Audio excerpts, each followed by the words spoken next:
par rapport à Madame Taubira, le FN a porté plainte, avec juste raison.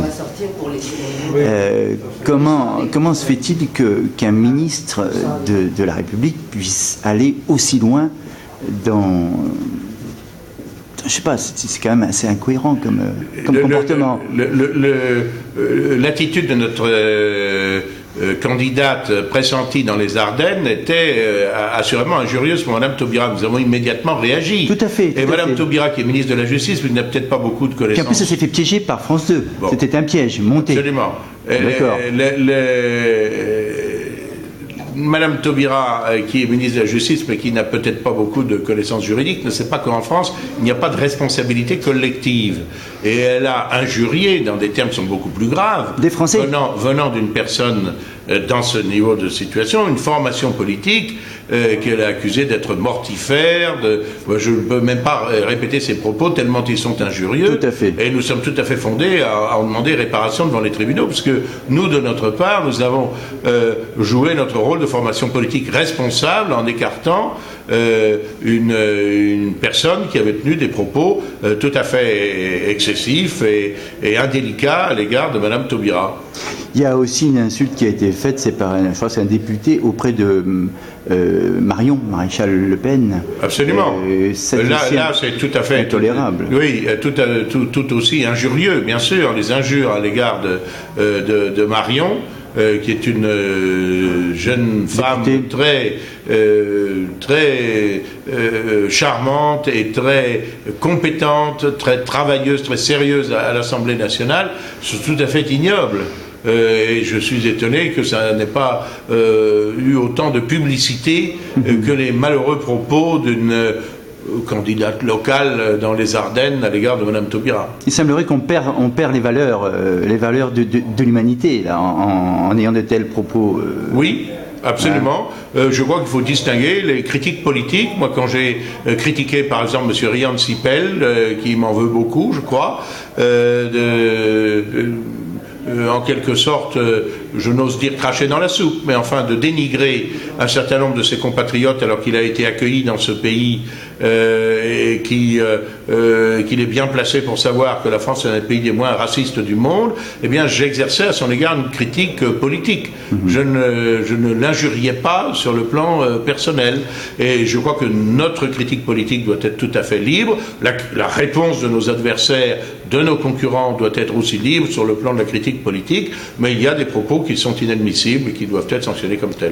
Et vous pensez que les Français ont compris que le message, je veux dire, elle va être sanctionnée, Mme Taubira, j'imagine?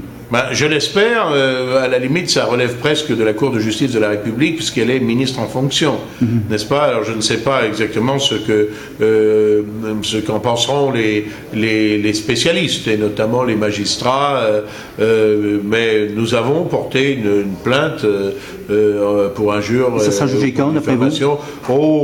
Dans ce domaine-là, je suis persuadé que la justice française va se hâter lentement.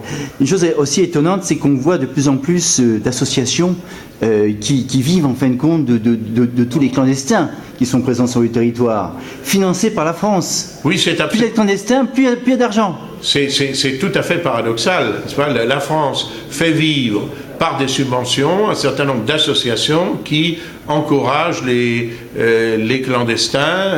Et ce qu'on appelle les clandestins, il faut savoir que ce sont des personnes qui sont dans l'illégalité, qui enfreignent des dispositions très claires de nos lois sur l'entrée et le séjour des étrangers et qui sont par conséquent en situation de délinquance. Donc nous sommes complètement schizophrènes. Comment peut-on empêcher ça, justement? Comment peut-on couper? Est-ce qu'on peut couper ces ressources? Je crois qu'il faut les couper. Et comment? Il faut supprimer ces subventions. Mais il n'y a pas que dans ce domaine, d'ailleurs, qu'il y a quantité de subventions à supprimer. Et qui peut le faire? Dans toutes les assemblées, ce sont de nouvelles majorités, notamment dans les collectivités locales et à la tête de l'État, dans l'Assemblée nationale. Dans toutes les collectivités où j'ai siégé, il y a un catalogue de subventions où les exécutifs distribuent à profusion l'argent des contribuables, et ceci généralement pour acquérir des clientèles électorales. Si on fait du saupoudrage, on profite de telle organisation, telle autre, etc. Et on ne s'occupe pas tellement d'ailleurs, la plupart du temps, du bilan réel des associations en question. Il en est qui sont de forte. Est-ce que c'est pas une forme de chantage qu'exercent certains clandestins en disant voilà, si vous nous donnez pas d'argent, ben nous on va vous envoyer un peu plus? Eh bien, écoutez, dans l'affaire de la jeune Leonarda qui a tellement défrayé la chronique, j'ai vu un reportage de vos collègues, je ne sais plus sur quelle chaîne de télévision, comme cette famille avait séjourné un certain temps en Italie, on voyait le maire du village italien où ils avaient résidé, dans un logement social été prêté par la commune, et le maire a dit que le père de Leonarda se plaignait qu'on ne lui donne pas d'argent et disait si vous ne me donnez pas d'argent, je vais aller en France parce que là au moins on me donnera de l'argent. Ça, il faut savoir que c'est une opinion qui est répandue aujourd'hui dans le monde entier, et c'est la raison pour laquelle nous demandons que la législation change et qu'on pratique la préférence nationale, c'est-à-dire que les allocations, les aides de toute nature soient réservées en priorité aux Français. Est-ce que c'est pas une forme de terrorisme aussi quelque part? Il y a la diabolisation de tous ceux qui protestent contre les aspects excessifs de l'immigration. C'est une arme de guerre psychologique. C'est pour contraindre les Français à accepter ces situations de la même façon que depuis la maternelle. Et à baisser le pantalon, si j'ose dire. On peut dire ça. Depuis la maternelle, on apprend aux jeunes Français à dénigrer leur pays. On leur explique que leurs pères ont été racistes, ont torturé en Algérie, que sais-je encore. C'est un peu la faute des professeurs, ça, quand même, un tout petit peu. Oui, et je crois qu'ils ont eu, pour beaucoup, une très mauvaise influence, mais au contact des réalités, fort heureusement, cette corporation, si j'ose dire, évolue bien. Et par rapport à ce que vous faites aujourd'hui rejoignent le Front National. Voilà, ce que vous faites au FN, d'ailleurs, en matière d'éducation, par rapport à ce que vous faites. Hein, nous voulons rétablir un certain nombre de valeurs, et notamment l'apprentissage du patrimoine français, de telle sorte que les jeunes Français, quelle que soit l'origine, leur condition, la couleur de leur peau, soient fiers d'être Français. On rit beaucoup aujourd'hui de l'enseignement de l'histoire de France sous la Troisième République, nos ancêtres les Gaulois, qu'on enseignait, y compris aux petits Africains, etc. Nous enseignerons tout cela, parce que ceux qui s'agrègent à la communauté nationale, ils doivent en acquérir, et les valeurs et les traditions. Merci, M. Gournisch. Merci.